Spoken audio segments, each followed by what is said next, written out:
The chandeliers dripped light like liquid gold over the Four Seasons Grand Ballroom, where laughter rose and died in perfect rhythm.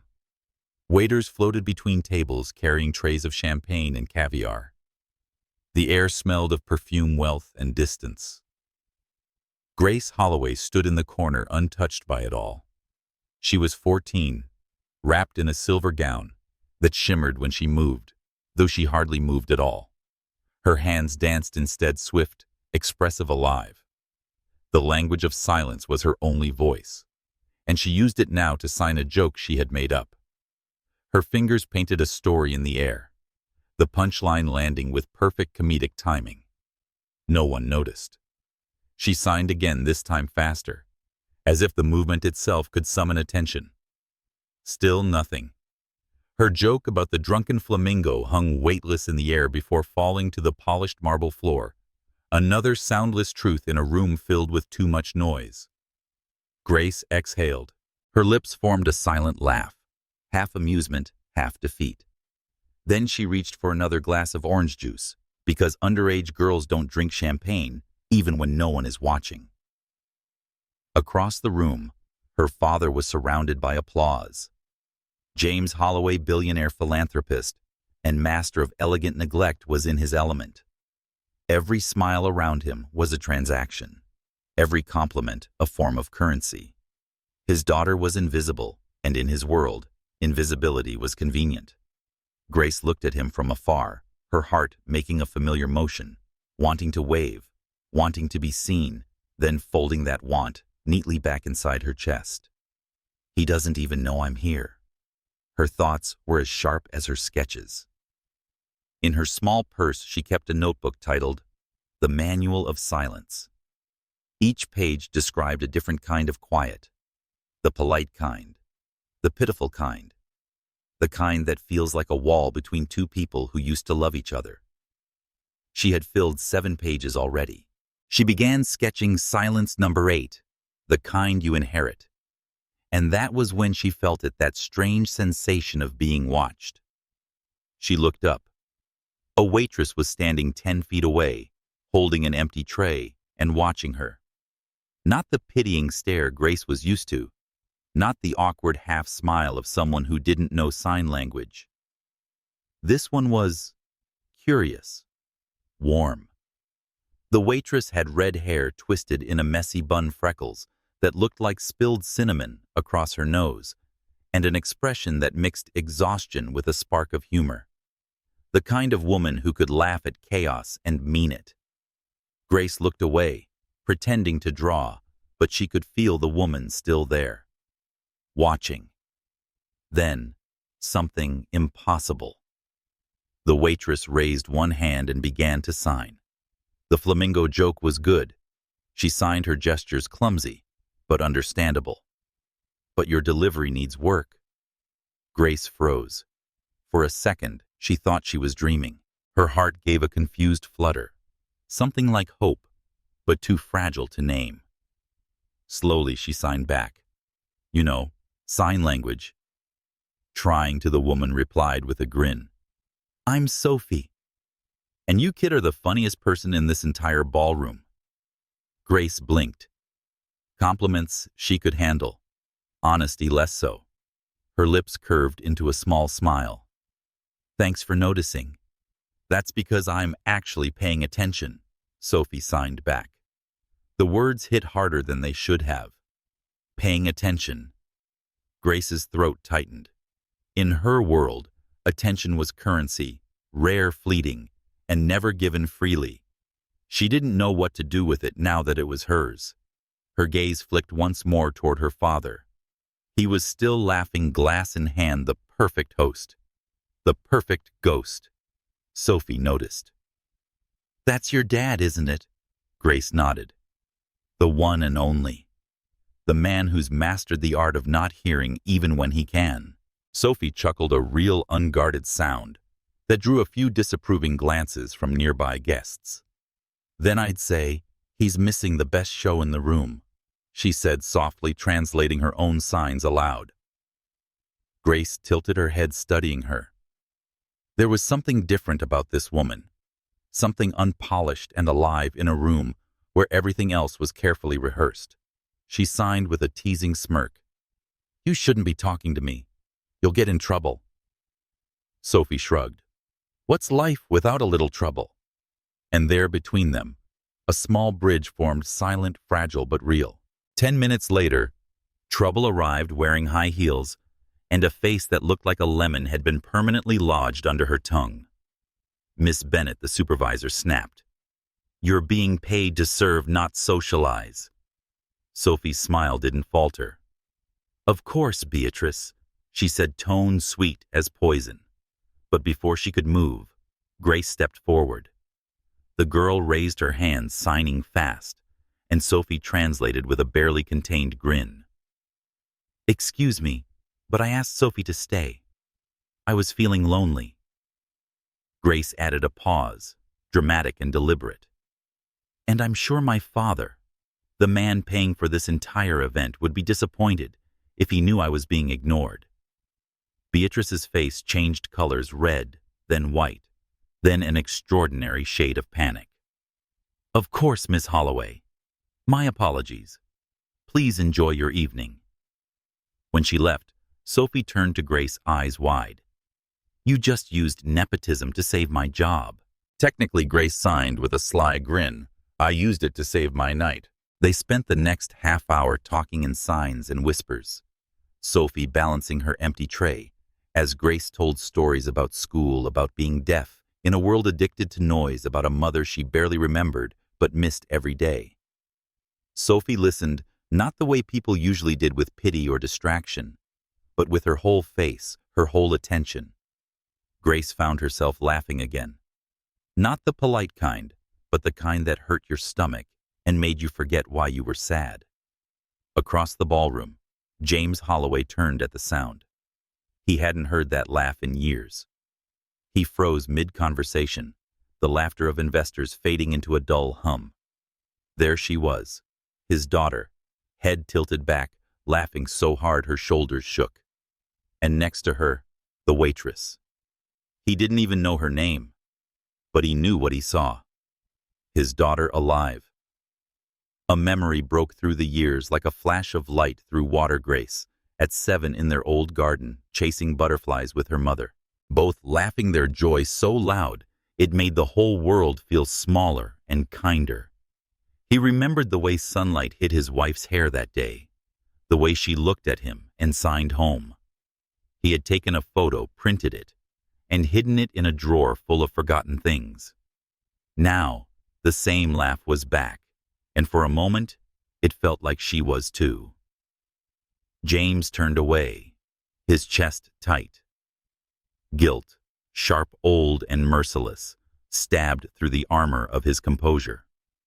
He had spent 6 years perfecting detachment, mistaking it for control.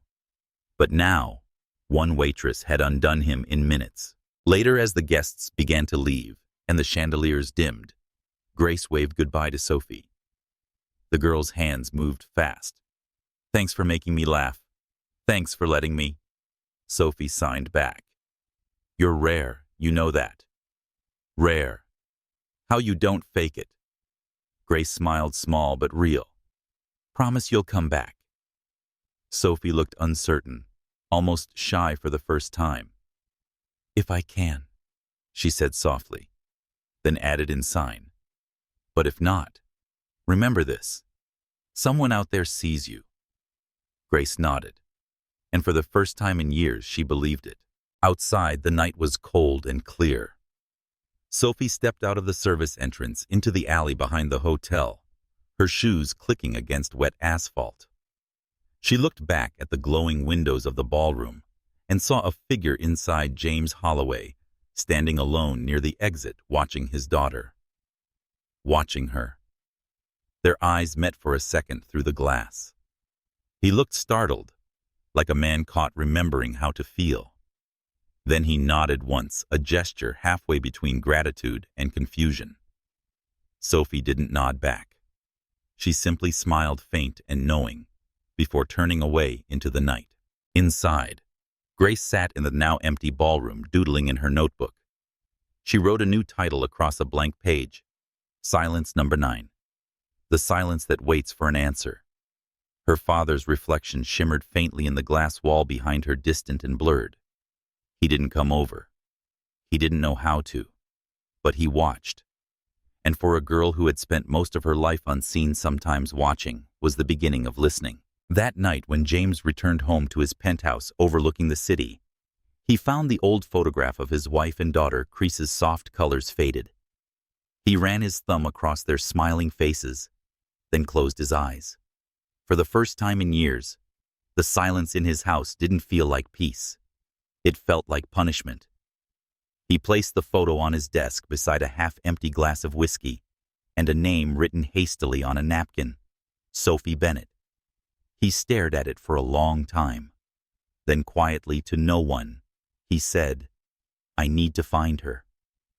And outside, as dawn began to creep across the Boston skyline, the first crack appeared in the wall he'd spent 6 years building around his heart. Sunday morning dripped with a soft Boston drizzle. The kind of rain that blurred the skyline into watercolor, fragile, half awake, and honest. Sophie Bennett stood in front of a black iron gate with a pink box of donuts and her nerves. The mansion behind it looked like it had been built to intimidate the weather. Every window was tall enough to reflect clouds. Every line in its architecture whispered, "You don't belong here." Sophie took a breath. She didn't, and she knew it. But Grace Holloway's laughter from last night had followed her all the way home, echoing in her chest, like something she couldn't forget.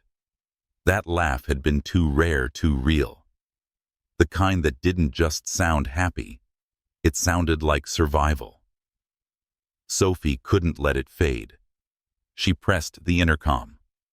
A voice, crisp, male, and annoyed, answered. "May I help you?" "Hi, I'm Sophie Bennett," she said, lifting the pink box like a peace offering. "I'm a sign language interpreter. I met Grace last night at the gala." A pause. Then the voice again. "Is Miss Holloway expecting you?" "Not exactly," Sophie said, "but I brought sugary bribes." The gate clicked open with the reluctant sigh of an old butler. Inside, the house smelled faintly of old books and loneliness. The marble floors gleamed, but the light felt sterile, too clean, too careful. A tall man in his 60s, dressed like he ironed his soul every morning, stood waiting. "You must be Miss Bennett. I'm Harrison the butler. Follow me." Sophie nodded, tucking a loose strand of hair behind her ear. Her heart thudded as she stepped into the vast hallway. Paintings of the Holloway family lined the walls, portraits frozen in time. James Holloway appeared in nearly every one, his expression constant, distant, composed, unreachable. Then she saw Grace, a framed photograph on a side table, a little girl with wide eyes, mid-laughter, her hands caught mid-sign. Beside her, a woman with the same smile, the kind of joy that didn't have to speak to be understood. The mother, Sophie realized. That photo looked alive. Everything else in this house looked embalmed. "Wait here," Harrison said, and disappeared up the stairs. Sophie stood in the silence, suddenly unsure why she had come. She wasn't family. She wasn't a teacher. She was just a waitress with a certification she never finished, and too much empathy for her own good. Maybe this was a mistake. She was about to turn around when footsteps thundered down the stairs. Grace appeared barefoot, hair tangled, wearing oversized pajamas that read MIT. Her eyes widened when she saw Sophie. "You came," she signed, hands flying with disbelief. Sophie grinned. "I brought donuts." Grace blinked once, then asked the only question that mattered. "Do they have jelly-filled ones?" "Obviously," Sophie said aloud. Grace grabbed the box and motioned dramatically toward the living room. "Then come in before Harrison implodes from protocol." Grace devoured a donut while Sophie looked around the cavernous room. Everything was perfect, symmetrical, expensive, and utterly lifeless. So Grace signed between bites, Why are you really here? You don't strike me as the random kindness type. Sophie sank into a couch that could probably fund her rent for 3 years. Honestly, I couldn't stop thinking about you. I was worried. Grace raised an eyebrow. Why? Because no one should laugh that hard one night, Sophie said softly, and wake up this alone the next morning. For a moment, Grace didn't reply. Then her hands moved slower, smaller. You're strangely observant for someone who confused intestine with intelligence. Sophie burst out laughing. Word travels fast, huh? Grace's lips curved upward, but her eyes betrayed her. Beneath the sarcasm was something brittle, loneliness polished into humor. Grace disappeared for a second, then returned with her sketchbook, the same one from the gala. She flipped through the pages until she stopped at one marked Silence Number 5. It showed a girl sitting alone in front of a birthday cake, one candle lit. The caption read, "When happy birthday, honey, sorry, I'm stuck at work, becomes tradition." Sophie looked up. Grace. The next page was worse. Silence. Number 6. When gifts replace presents. A father handing his daughter a tablet, a phone, a car, each labeled with tiny words. Sorry I missed your recital. Sorry I missed dinner. Sorry I missed you. And then, silence. Number 7. Shared grief. Separate rooms. A father and daughter standing on opposite sides of a photograph of a woman smiling. The caption, when you lose the same person, but he chooses work because memories hurt too much. Sophie couldn't speak. She felt something catch in her chest, an ache that wasn't entirely her own. Grace signed quickly, eyes a little too bright. It's funny, right? I turn pain into art. It's my superpower. Or your shield, Sophie murmured. Grace's hands froze midair. Before she could respond, footsteps echoed from the hallway. James Holloway appeared in the doorway, phone in hand, mid-sentence. Harrison said you had a visitor. He looked up. The rest of his words died. Their eyes met Sophie's, wide but unflinching, his calculating like a man thrown off balance for the first time in years. She stood quickly. Mr. Holloway, I'm sorry for showing up unannounced. He cut her off, slipping his phone into his pocket. Actually, he said, his voice low, I was planning to call you. Grace frowned, looking between them. You were? James hesitated, then began signing. It was slow, hesitant, like watching someone try to play piano with frozen fingers. I want to hire her. He got the sign wrong. Hire came out closer to buy, but Sophie bit her tongue and didn't correct him. Grace crossed her arms.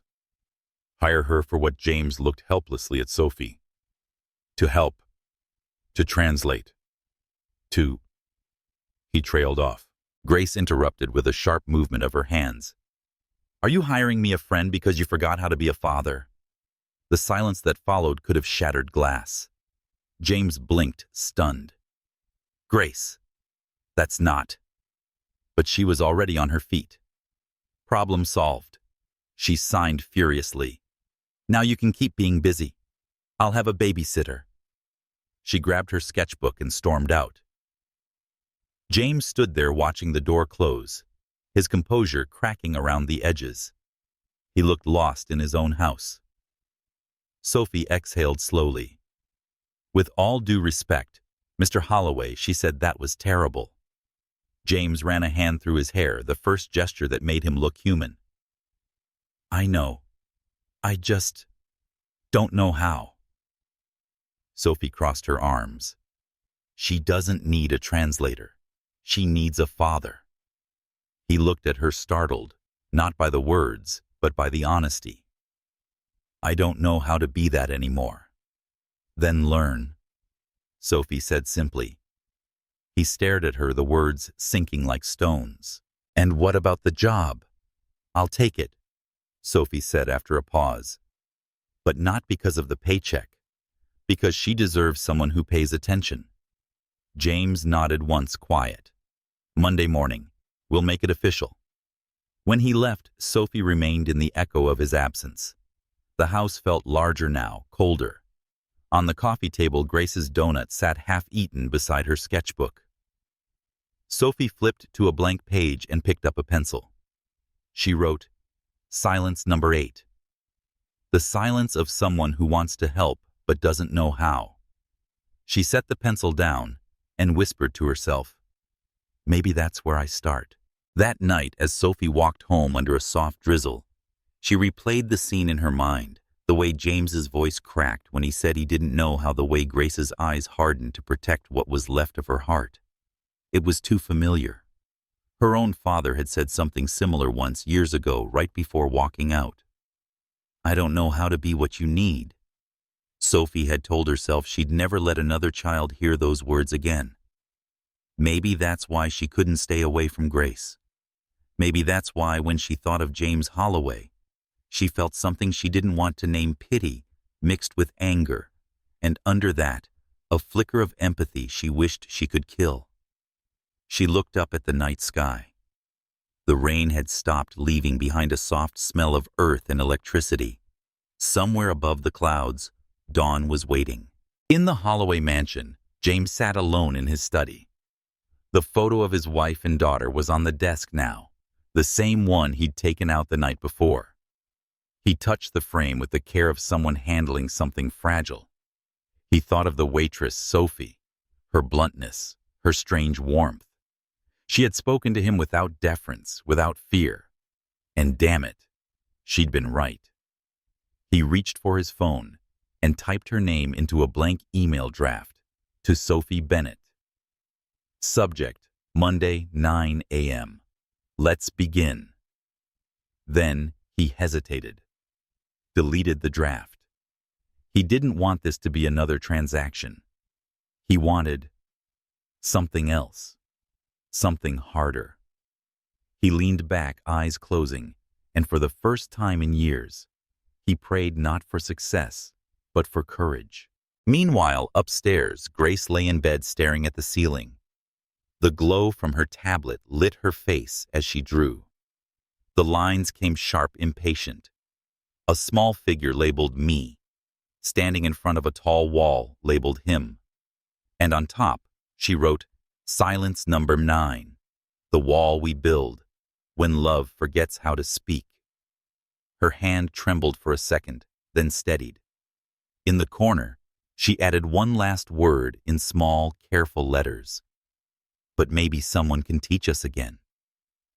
She didn't know that downstairs, James had just written an email that would change everything. And she didn't know that Sophie, walking home under the rain, had already decided she wasn't going to let either of them stay silent anymore.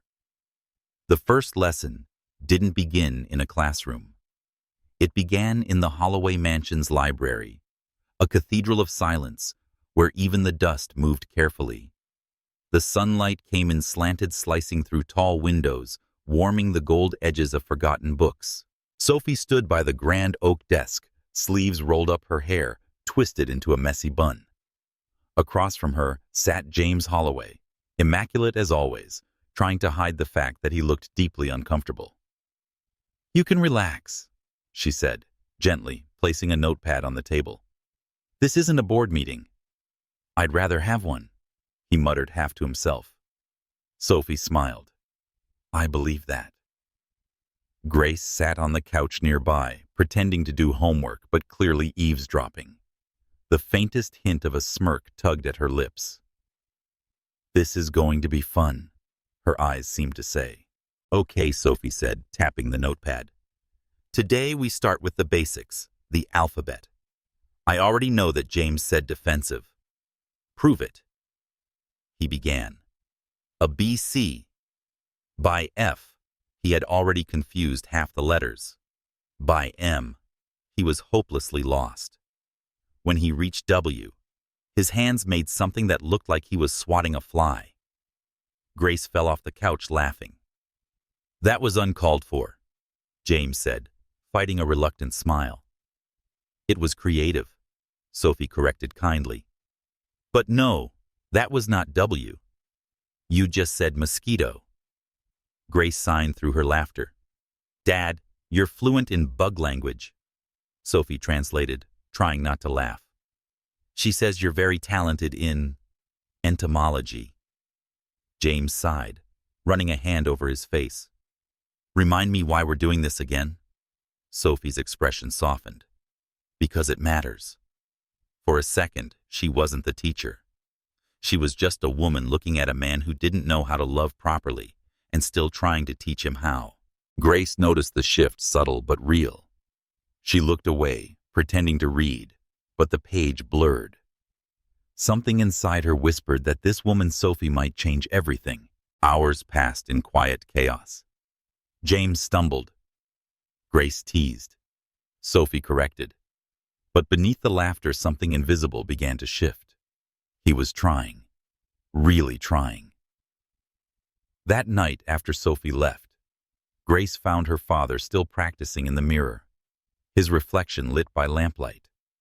His hands moved slow, uncertain, but there was tenderness in the effort. "Good night, Grace." He signed awkwardly when he noticed her. She stared at him for a moment, then replied softly, "You missed a letter." "I'll fix it tomorrow," he said. It was the first promise he'd made in years that didn't sound empty. Monday bled into Wednesday. 2 lessons turned into 4. Sophie began showing up earlier than scheduled, staying long after the sessions ended. She told herself it was for Grace. But that wasn't the full truth anymore.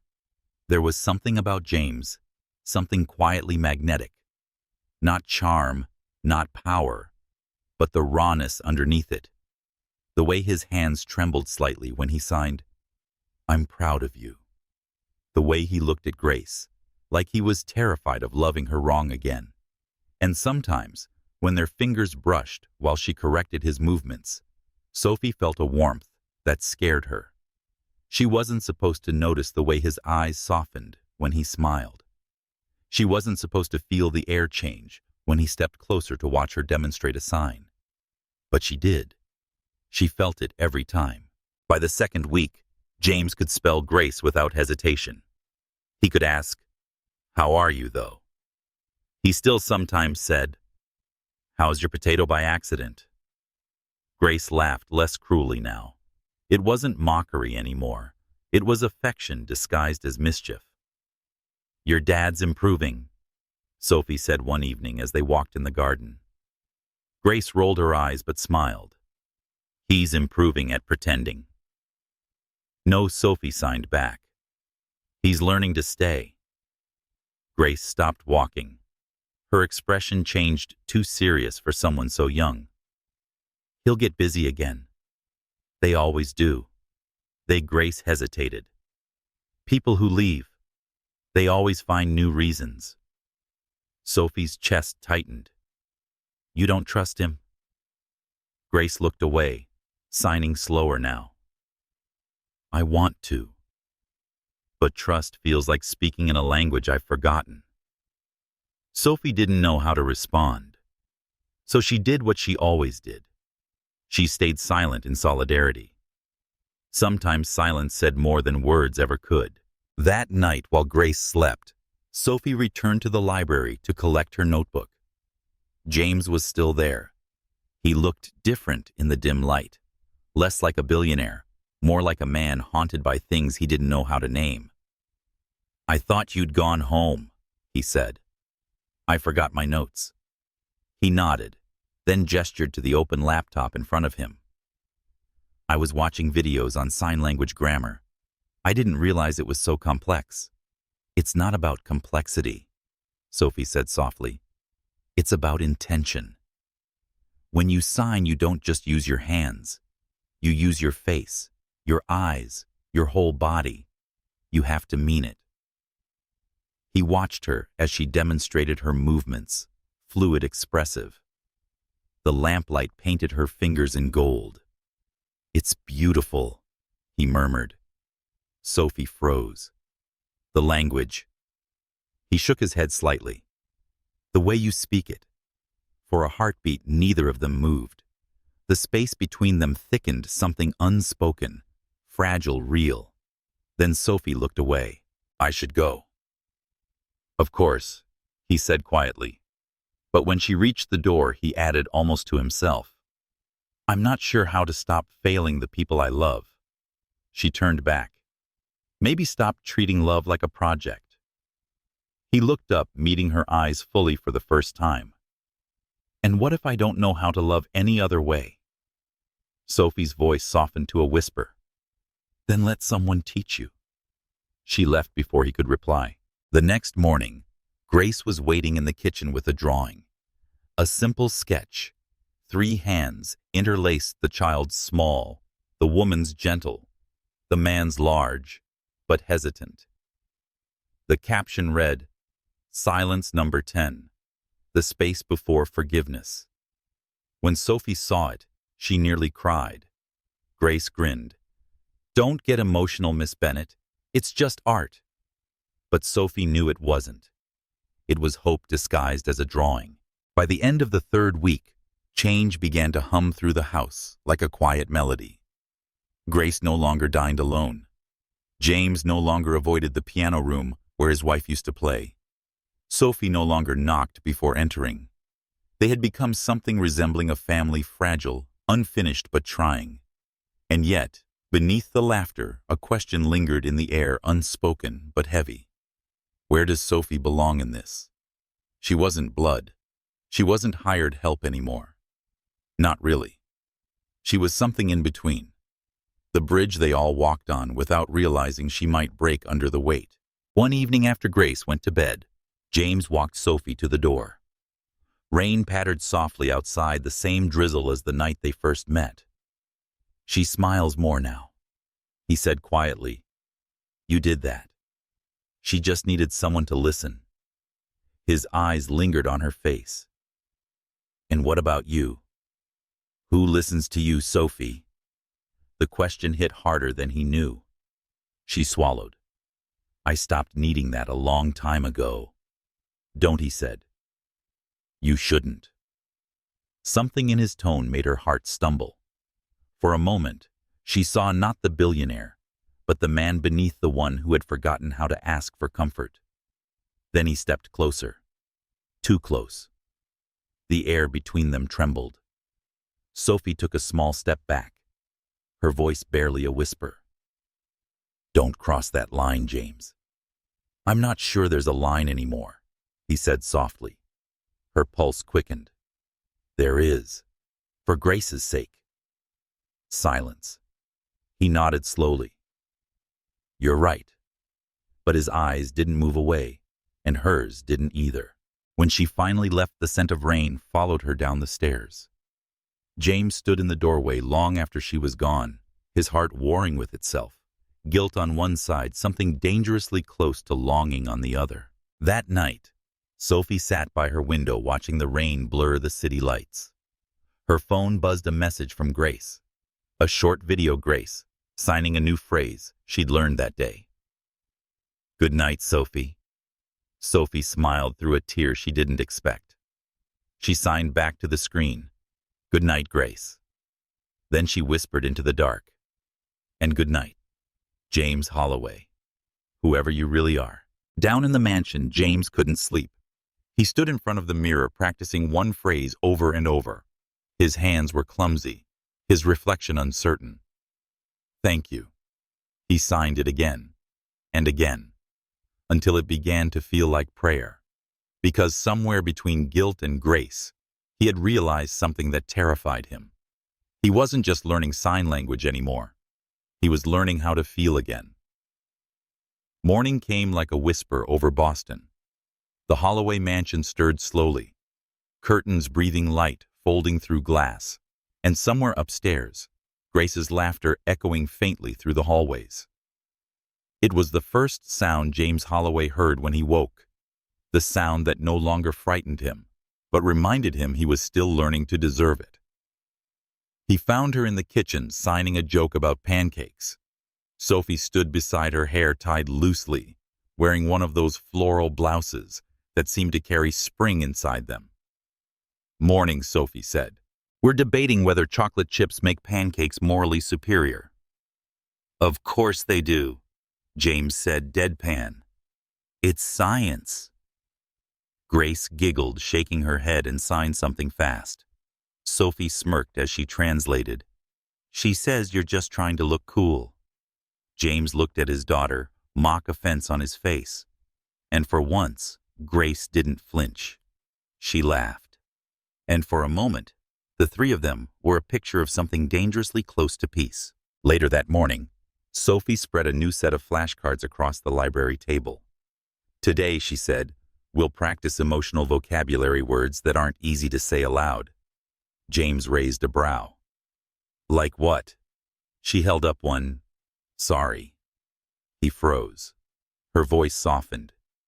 "You'd be surprised how often people forget that one." "I say it all the time," he murmured. "Do you mean it?" she asked. The question landed between them, gentle but sharp. Grace, sitting on the rug nearby, looked up. Sophie set down the card and demonstrated her hands curved, moving toward her heart, then outward.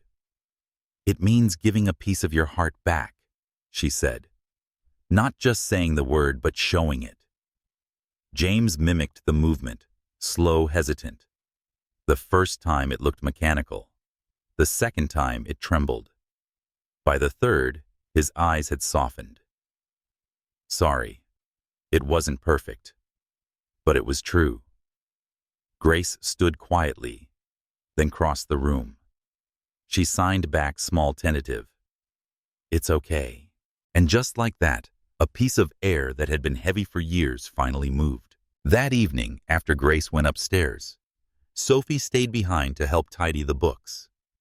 They worked in near silence, only the soft thud of closing covers breaking the air. "You're good with her," James said after a while.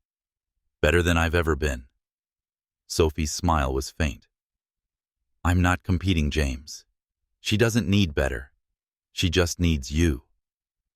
He looked at her, then really looked. There was something about Sophie that unspooled him slowly, and without permission. The kindness she wore wasn't fragile. It was fierce, deliberate. She carried empathy like armor. "Why do you care so much?" he asked. "Because I know what it's like to need someone to stay," she said quietly. "And not everyone does." There it was, the crack in her calm, the tiny shadow behind her eyes. He wanted to ask, but something in her silence warned him not to. Still, curiosity itched at him. "You've lost someone." Her breath caught. "Haven't we all?" The air thickened, tender and dangerous. When their hands brushed, reaching for the same book, he didn't pull away this time. Neither did she. For a fleeting second, the world outside the library disappeared. Then footsteps echoed from the hallway. Grace's voice calling for Sophie, and they stepped apart as if burned. Days folded into a rhythm. Lessons became habits. Habits became something deeper. James found excuses to be home more. Grace began sketching scenes not of loneliness, but of small moments. Hands signing pancakes on Sunday, laughter under lamplight. Sophie watched them both from the edges of their fragile healing and tried not to feel too much. She reminded herself daily, "You're just the bridge, not the home." But bridges, she was learning, can ache too. One afternoon, Grace came running to Sophie with a new drawing. "Look," she signed proudly. It was a family portrait, 3 figures standing under a tree. James, Grace, and Sophie. Beneath it, a caption, "Silence number 11. When love learns a new shape." Sophie felt her throat tighten. "That's beautiful," she whispered. Grace grinned. "It's true." Before Sophie could reply, James appeared in the doorway. His gaze fell on the drawing. His breath hitched almost imperceptibly. "She's right." he said softly. It's true. Their eyes met, and Sophie knew he wasn't talking about the art. That night while Grace slept, James found himself pacing the balcony outside his study. Below, the garden glowed faintly in the moonlight. Inside, Sophie was gathering her things. He watched her reflection in the glass, her quiet grace, her restraint, and something inside him broke. I keep thinking about what you said, he began. She turned startled. What part? About staying. He paused. I've spent years convincing myself distance was protection, that if I stayed busy enough I couldn't lose anyone else. But maybe I just lost everything slower. Sophie looked at him, eyes softening. You don't have to explain. I want to, he said, because for the first time, I want to get it right. The way he said it, low, honest, trembling, made her heart twist painfully. James. He stepped closer until the scent of his cologne mixed with rain from the open balcony. When you're here, the silence feels different. Not empty, alive. She shook her head, whispering, Don't say that. Why not? Because you don't mean me. You mean what I fix. His voice dropped. Maybe I mean both. Sophie closed her eyes. Grace needs you whole, not in love with her teacher. And what if being whole starts here, that undid her? She turned away, fingers trembling as she packed her bag. You can't say things like that. Then tell me what I can say. She didn't answer. The sound of rain filled the silence instead, steady, relentless, the same rhythm as her pulse. When she finally looked back, her eyes were wet. You're learning the right language, James, but you're saying the wrong things. And she walked out before he could stop her. The next morning, Sophie didn't show up. Grace waited by the window until noon, her hands fidgeting with invisible words. James tried to reassure her. She was probably sick, maybe busy, but his own chest felt hollow. By evening, an envelope arrived. No sender, just his name. Inside was a short note written in careful handwriting. I need some space to remember who I am when I'm not fixing other people's hearts. Take care of Grace. She believes in you now. Don't make her regret it. S. James sat down, the paper trembling in his hand. Grace, standing nearby, watched his face. She's not coming back, is she? He forced a smile. Of course she will. But the lie tasted bitter. That night, Grace drew again, small hands reaching for another that was already fading away. Silence. Number 12. When goodbye sounds like healing. A week passed. The house felt different without Sophie, quieter, heavier. James still practiced signing, but now the words felt empty. One evening, Grace sat across from him at dinner, her fork motionless. You miss her, she signed simply. James didn't answer. Grace frowned. You should tell her. She asked for space, he said. Then give her space, she replied, but not silence. He looked at her, startled by the wisdom in her small hands. You really are your mother's daughter. Grace smiled sadly. Mom would have told you the same thing. That night, James went to the balcony again. The rain had stopped leaving. The world washed and raw. He took out his phone, hesitated, then typed, to Sophie Bennett.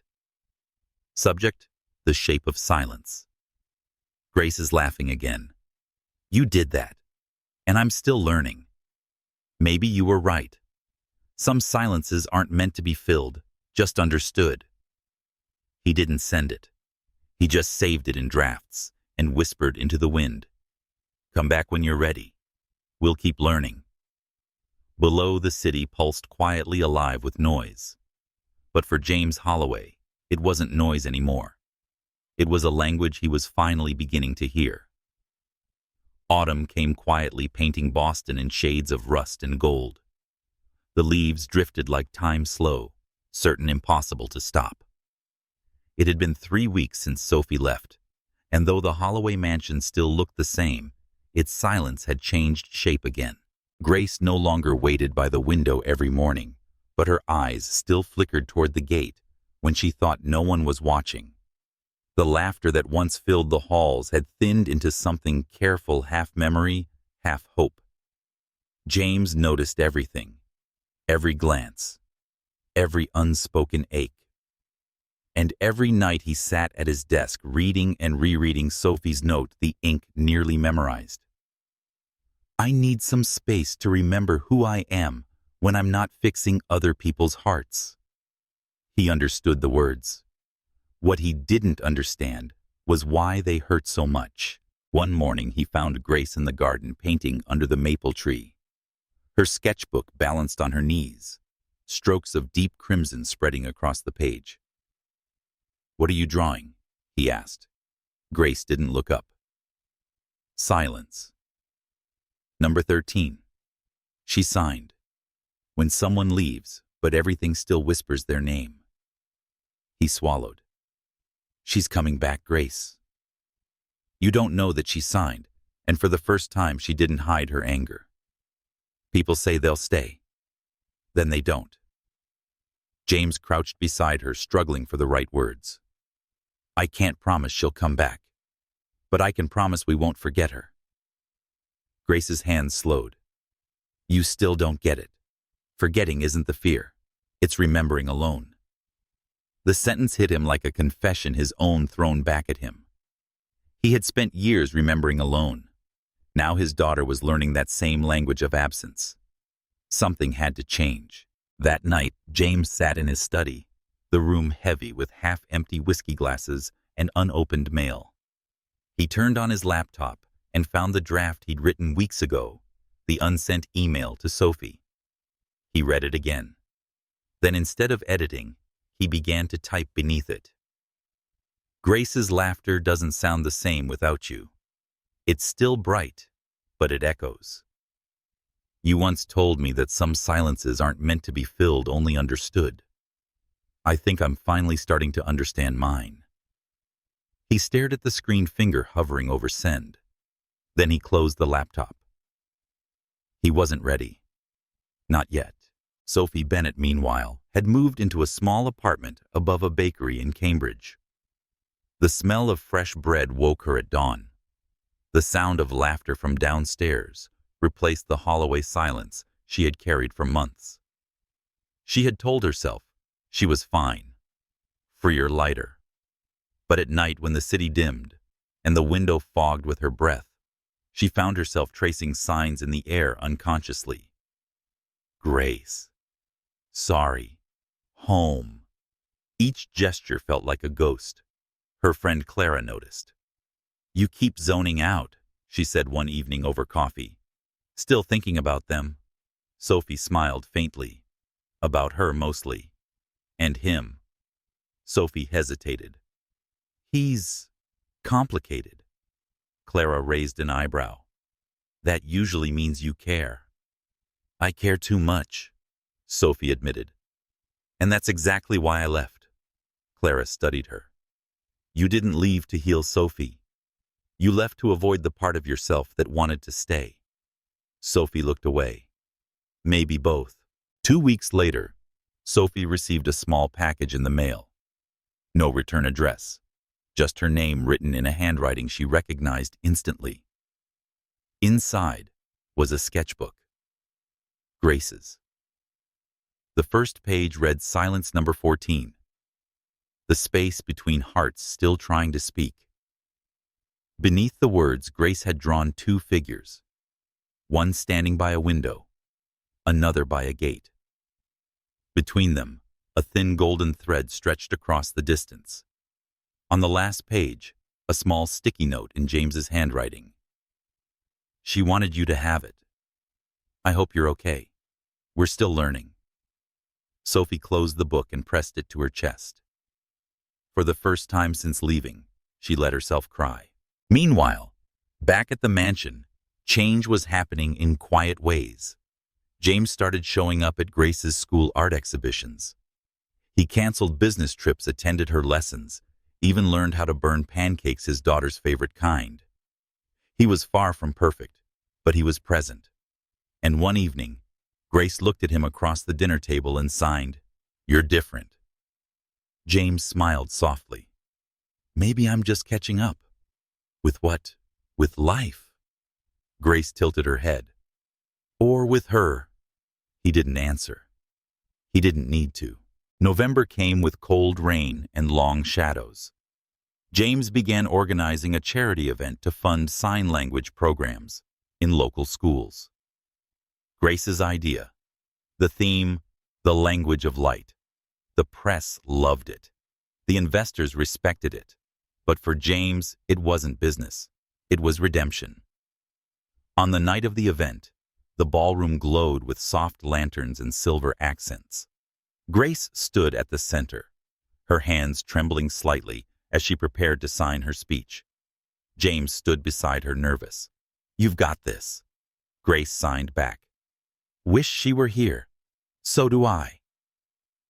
The crowd fell silent as Grace began to sign, her interpreter's voice carrying her words across the room. "My name is Grace Holloway. I used to think silence was emptiness. Now I know it's a place where love waits for courage." Applause followed, gentle but thunderous. James blinked away tears, pride swelling where guilt used to live. And then, as the crowd shifted, he saw her. Sophie, standing near the back of the ballroom, wearing a simple navy dress, eyes glistening under the chandelier light. For a second, the world narrowed to the space between them, the same thread Grace had drawn in her sketchbook, now real, now alive. When the event ended, Sophie lingered near the edge of the crowd, unsure whether to stay or disappear again. She had planned to slip away quietly, but Grace found her first. The girl's eyes widened, disbelief flashing into joy. She ran forward and threw her arms around Sophie, nearly knocking her over. "You came back." Grace signed, tears streaking her cheeks. Sophie smiled through her own. "I missed you, Bug." James approached slowly, unsure if he had the right to interrupt. Sophie looked up at him, and for a moment neither spoke. They didn't need to. Grace tugged at their sleeves, impatient. "Talk, you two." James chuckled softly, the sound breaking the tension. "You look different," he said finally. "So do you," Sophie replied, less haunted. "I had a good teacher. Maybe you finally listened." He smiled faintly. "I've been practicing."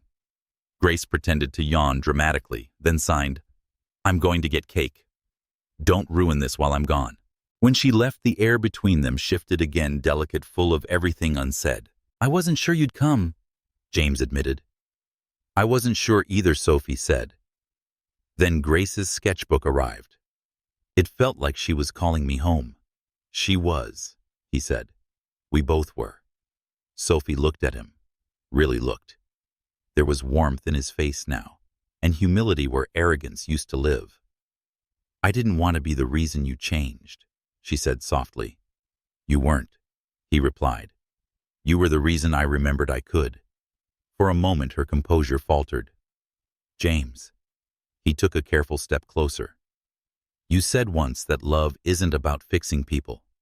It's about listening to what's still broken and staying anyway." Her eyes glistened. "And you think you can stay?" He nodded, slow but certain.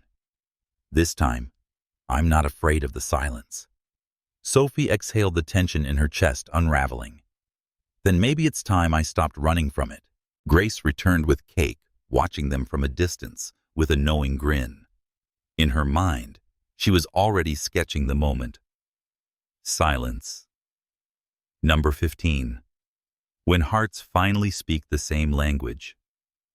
Later that night, as the ballroom emptied and the city hummed outside, Sophie stood with James and Grace under the soft glow of the lanterns.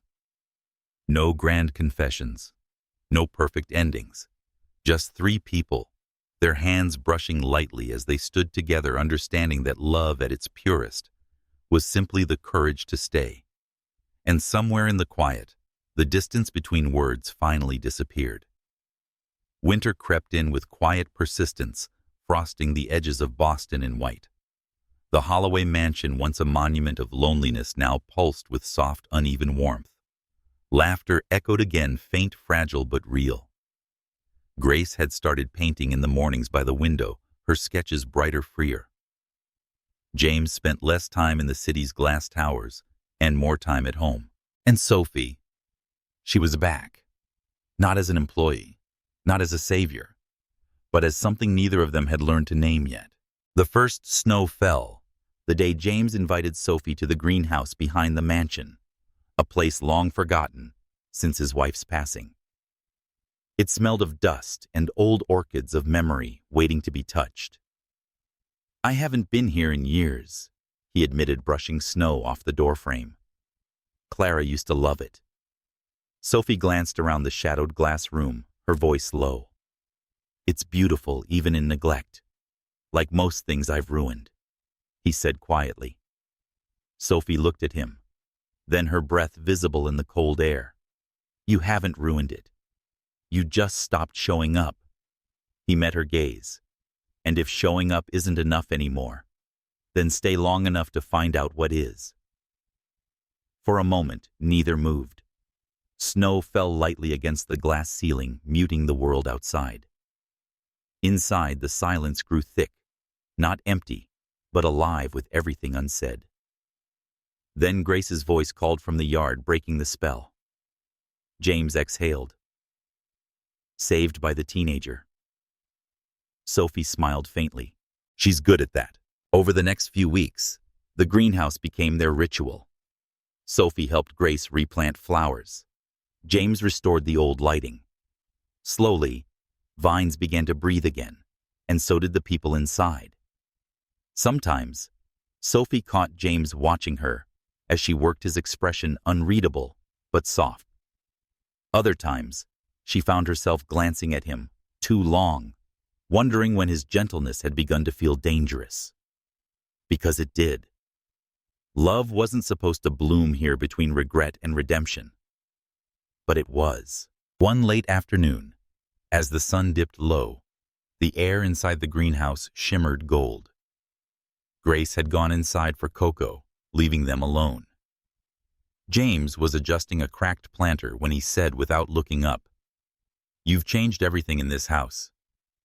Sophie paused, a hand brushing over the leaves of a fern. "I didn't do anything you couldn't have." He straightened, dusting soil from his hands. "You gave us back something I thought was gone." "What's that belief?" The word lingered between them, heavier than it should have been. Sophie swallowed. "Belief can't fix everything, James." "No," he said softly. "But sometimes it's the first thing worth saving." Their eyes met, and time faltered. His hand moved slightly. An instinct, a question. She didn't step back this time. But before the distance closed, the door opened, and Grace's laughter spilled in with the cold. Sophie blinked, stepping away. "We should finish for today." James nodded, his jaw tightening just enough to show the restraint it took. That night, Sophie sat in her small apartment downtown, the city lights flickering through the window. She should have been grading student assignments for the part-time teaching job she'd taken, but her thoughts kept wandering back to the greenhouse, to the way he had looked at her, to the way she hadn't looked away. She'd told herself it was impossible, wrong even. But something about James had changed. He was no longer the man who used silence as armor. He was raw, uncertain human, and that made him infinitely harder to ignore. Her phone buzzed. A message. "James, there's something I'd like you to see tomorrow. Greenhouse, 4 p.m. She stared at the screen, her heart a slow ache. She didn't reply, but she didn't delete it either. The next day, the city woke to a snowstorm. By afternoon, the mansion was buried in white silence. Sophie almost didn't go, but curiosity, or maybe something deeper, led her there anyway. Inside the greenhouse, soft light glowed from strings of newly hung bulbs. The air was warmer, scented with life again. James stood near the center, adjusting a small wooden plaque. "What is this?" Sophie asked, her voice hushed. He stepped aside. The plaque read, "Clara's Garden, replanted by Grace, revived by Sophie." Her breath caught. "James." He turned toward her. It's what she would have wanted. To see it alive again. To see us alive again. Sophie blinked away the sting in her eyes. "You didn't need to put my name." "I did," he said simply. "Because you're part of this family whether you believe it or not." The word family hit her harder than she expected. She looked down, voice trembling. "That's not simple." "I know," he said, "but it's true." Silence fell soft as snow. Then slowly he reached for her hand. Not demanding, not desperate, just there waiting. Sophie didn't pull away. And when she finally looked up, their eyes met through the reflection of light and glass. His filled with quiet apology, hers with fear and wanting. It wasn't a kiss. It was something quieter, far more dangerous the moment before one. That night, after Sophie left, Grace walked into the greenhouse and found her father standing by the plaque. "You like her?" she signed. James smiled faintly. "She's special. You're scared." He chuckled softly. "Since when did you get so good at reading me?" "Since she came back." Grace studied him a moment longer. "Don't lose her, Dad." He nodded, the truth of it settling deep. "I don't plan to." Days passed, and the rhythm of their new life continued. Classes, lessons, laughter. But Sophie felt a shift beneath it all, subtle and growing. James had crossed a line without touching her. She had crossed it without meaning to, and every moment they spent together made the distance harder to keep. One evening, Grace stayed late at school for an art showcase. James offered to drive Sophie home. The car ride was quiet snow hissing against the windshield. Streetlights smeared gold across the glass. "You've been quiet," he said finally. "So have you," she replied. "Maybe we're both afraid to say the wrong thing." "Or the right one," she murmured. He glanced at her, a faint smile tugging at his mouth. "You think there's a right thing to say in this?" "There usually isn't," she said. "Just honest ones. Then I'll be honest." He slowed the car near her building. "I don't know what this is. I just know the house feels different when you're gone." Her throat tightened. "You can't say things like that, James. I'm not asking for anything," he said. "I just wanted you to know." She opened the car door, snow swirling in. "Then you already do." Their eyes met one last time before she stepped out. Neither spoke another word. That night, Sophie dreamed of the greenhouse of golden light, of laughter, under glass of hands that almost touched. She woke before dawn, her heart pounding her chest, aching with something she couldn't name. And miles away, in the same sleepless hour, James stood at his window, watching the snow fall. He whispered into the quiet, "I don't want to lose this." But the echo that came back didn't sound like reassurance.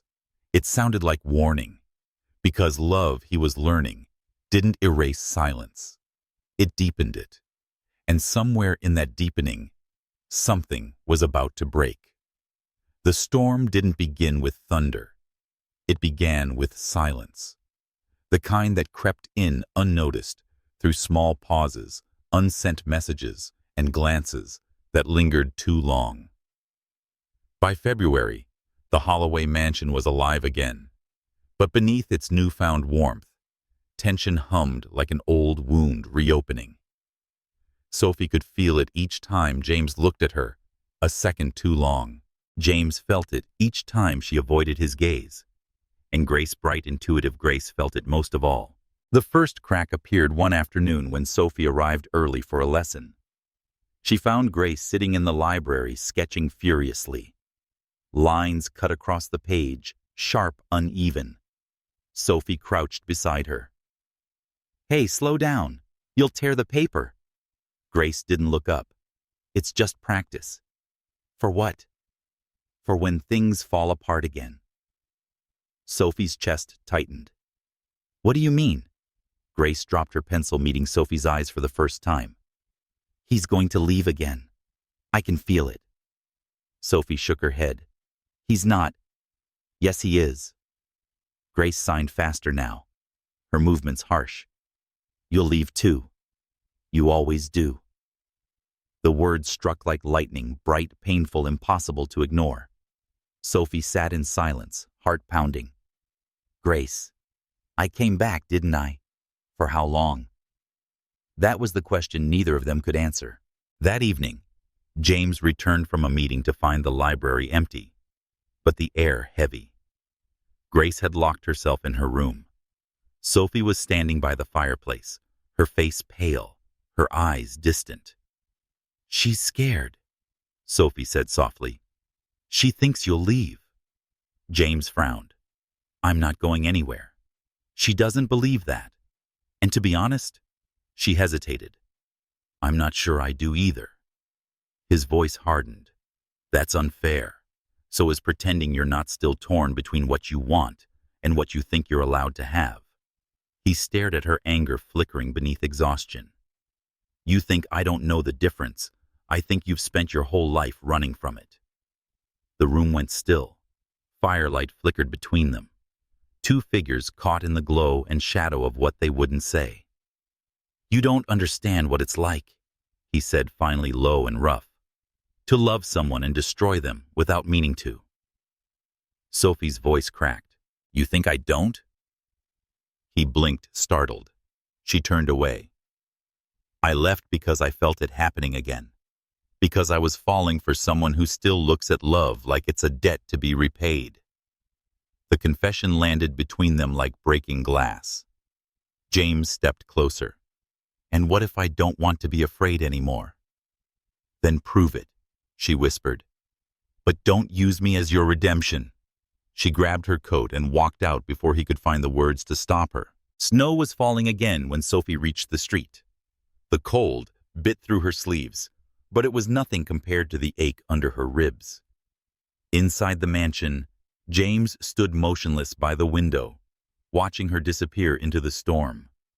Grace opened her door just enough to see his reflection in the glass. "You made her cry again," she signed silently to herself. Downstairs the fire hissed. Days passed. Sophie didn't return. Grace refused to talk to her father except in one-word signs. The lessons stopped. The greenhouse froze over again. James threw himself into work, old habits resurfacing like ghosts. Meetings, deadlines, press interviews. The world applauded the return of the composed, brilliant Holloway. But at home, every light he left on felt like a lie. Late at night, he'd find himself in the greenhouse tracing Sophie's name on the plaque with his thumb. Replanted by Grace. Revived by Sophie. The words felt heavier now, like something he'd never earned. Meanwhile, Sophie tried to outrun herself. She worked longer hours at the community center, helping children with speech and hearing therapy. Their laughter filled her days. But when night came, she caught herself searching for Grace's face in every little girl who signed too quickly. One evening, Clara found her sitting alone after closing, still pretending you're okay. Sophie exhaled a shaky laugh. "You ever fix something so much it breaks again?" Clara leaned against the table. "You didn't break them, Soph. You woke them up. That's messy work. I just wish I knew how to stop caring." Clara smiled gently. "You don't. You just learn to care in better ways." 3 weeks later, fate, or something cruelly similar, forced their worlds to collide again. Grace was performing at her school's winter art showcase. Sophie hadn't planned to go, but when she received the program from a mutual friend, she couldn't stay away. She arrived quietly, sitting near the back.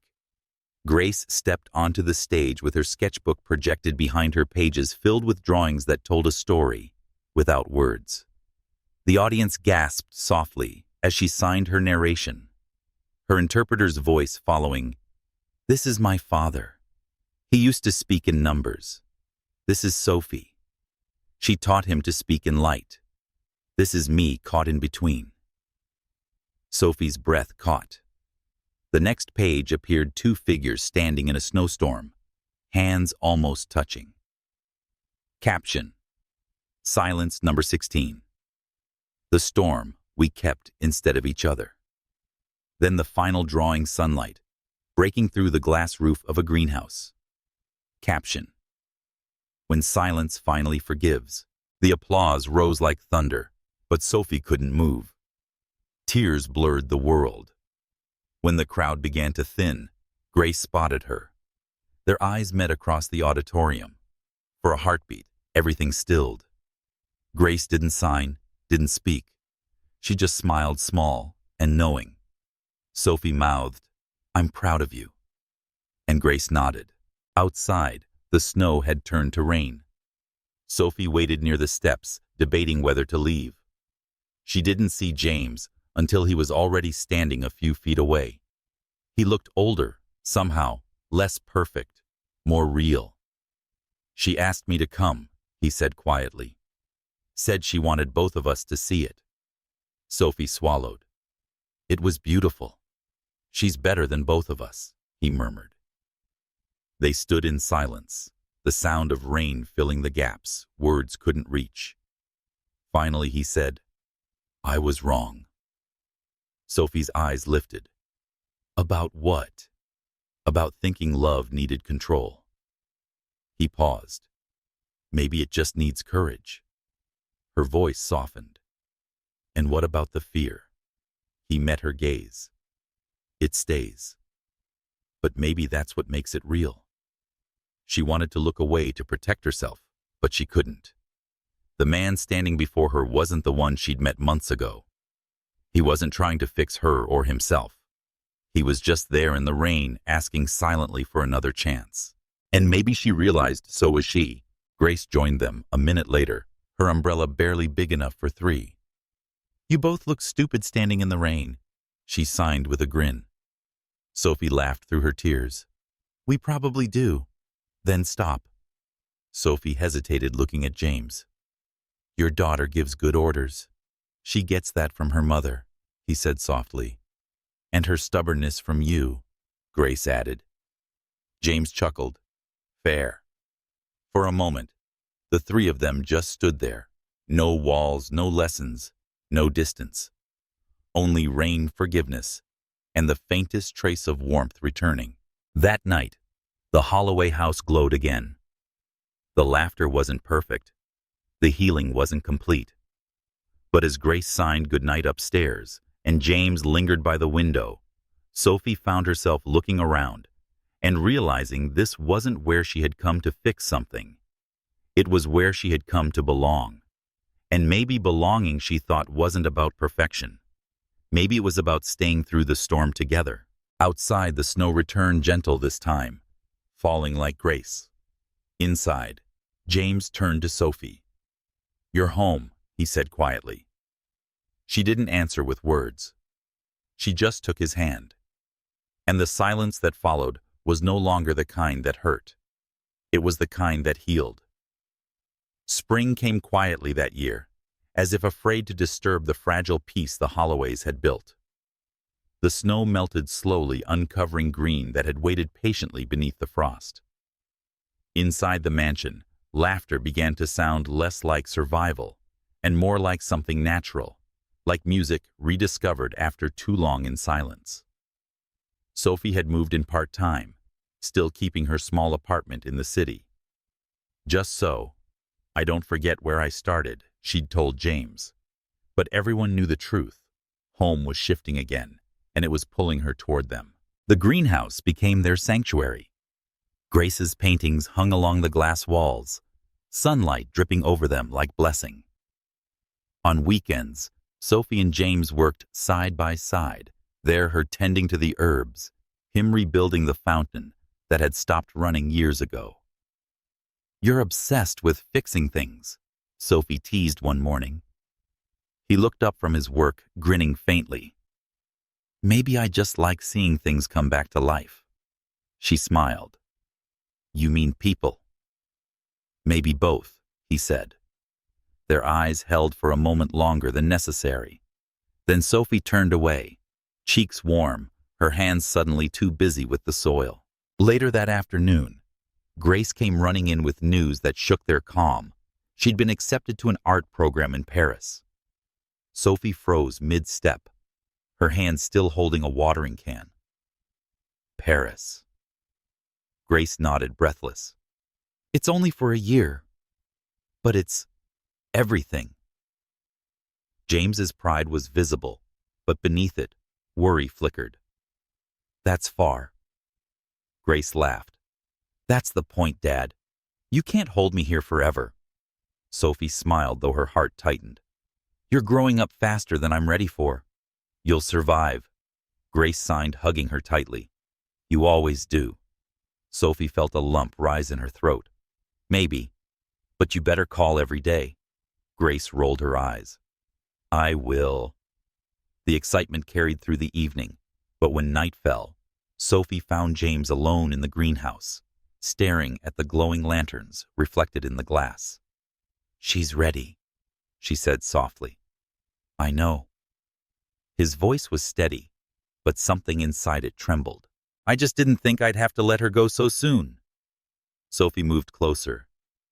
"You're not losing her, James. You're just giving her wings."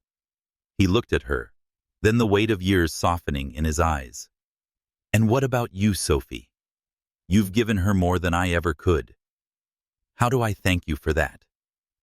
"You don't," she said. "You just keep being the man she believes you are." Weeks passed in a gentle rush of preparations, passport photos, acceptance forms, tearful laughter. Grace was radiant, a young woman finally stepping into her own. But as her departure grew closer, Sophie began to feel something else stirring an unease she couldn't name. It wasn't jealousy. It was the quiet, creeping realization that her role in their lives might be ending too. One evening, as the sun set behind the city, Sophie stood at the greenhouse window watching the light fade. She heard James before she saw him. "Grace is asleep," he said, voice low. "Packing wore her out." Sophie nodded, still facing the glass. "She's strong. She'll be fine. And you?" She turned slowly. "I'm proud of her. But when she leaves, I don't know what I'll be." James's expression softened. "You'll still be you, the woman who changed everything." Sophie gave a small, wistful laugh. "You say that like it's a good thing." "It is," he said. "Because you didn't just change us, you changed me." Her eyes flickered to his, and in that instant, the air between them shifted. He stepped closer, close enough for her to see the reflection of the lantern light in his eyes. "I used to think healing meant forgetting," he said quietly. "But you taught me it means remembering without breaking." Sophie's breath caught. "James." He hesitated, then reached out, brushing a strand of hair from her face. "I'm not asking for anything you don't want, but I need you to know I don't want this to end with goodbye."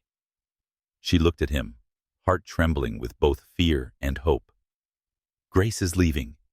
Everything's changing. Maybe we should wait." He shook his head. "I've spent half my life waiting for the right moment. I won't make that mistake again." For a long time, they just stood there, the world holding its breath. And then, without another word, Sophie leaned in. It wasn't a grand kiss, just a soft, trembling meeting of lips that felt like years of silence finally exhaling. When they parted, neither spoke. There was no need. The truth was already there, quiet and certain between the beats of their hearts. The next morning, Grace found them in the greenhouse, Sophie arranging flowers, James fixing the light wiring. "You're smiling weird," she teased with her hands. Sophie laughed, cheeks flushing. Maybe I'm just happy. Grace eyed them both, smirking. Finally, what James asked. Nothing. Grace grinned, flipping her sketchbook open to reveal a new drawing. 3 figures standing under a glass roof, sunlight pouring through.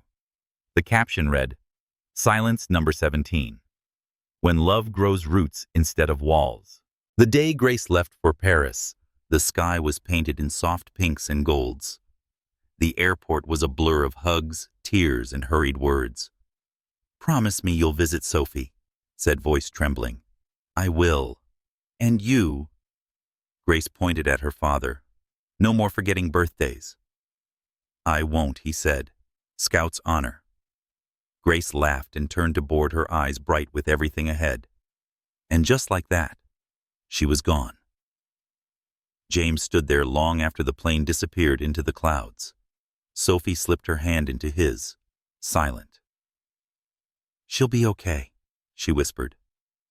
I know, he said. It's us I'm not sure about. She looked at him confused. What do you mean I spent so long being defined by what I lost? Now I don't know who I am when I finally have something worth keeping. Sophie smiled gently. Then we'll learn together. Months passed. Letters arrived from Paris, each one filled with drawings and stories of light laughter and art. Grace's handwriting danced across every page. You'd love it here. The sky feels alive. Sophie kept every letter. So did James. The house no longer felt empty. It felt alive in a quieter, deeper way. One evening, Sophie returned home from the community center to find James in the greenhouse playing the old piano that had belonged to Clara.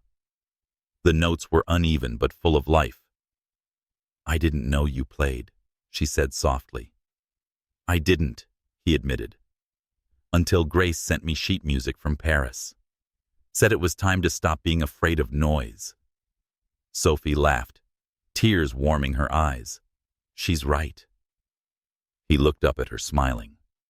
She usually is. She sat beside him, their shoulders touching, and together they played a hesitant melody that somehow fit. When the song ended, he turned to her. Stay. I already am, she said.